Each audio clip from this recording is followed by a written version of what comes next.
So this is our LED light. You can of course easily hang it from this hook, or there's also this hook included as well. I don't plan to use this one, but essentially though, we just plug it in. And since I don't see like an on-off switch anywhere, I think when it's plugged in, it'll just work. So we'll plug this into power, we'll hang it up, nice company logo there, and we'll show you exactly how bright this is right here.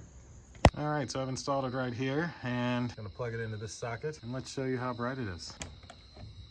All right, whew, that is definitely bright. Oh my Lord. That is a good indication of about how much light this single light puts off. In a garage, you would need one of these hung in the middle. I mean, this thing is crazy bright. Now, there isn't a way to turn it on or off. It's literally just controlled with the power. So you could put it on a smart switch if you wanted. This thing is really, really bright. So 2 massive thumbs up. That should do it for this garage LED light. Thanks again to the company who was nice enough to send it to me. Thank you all for watching. We'll see you in the next one. Deuces.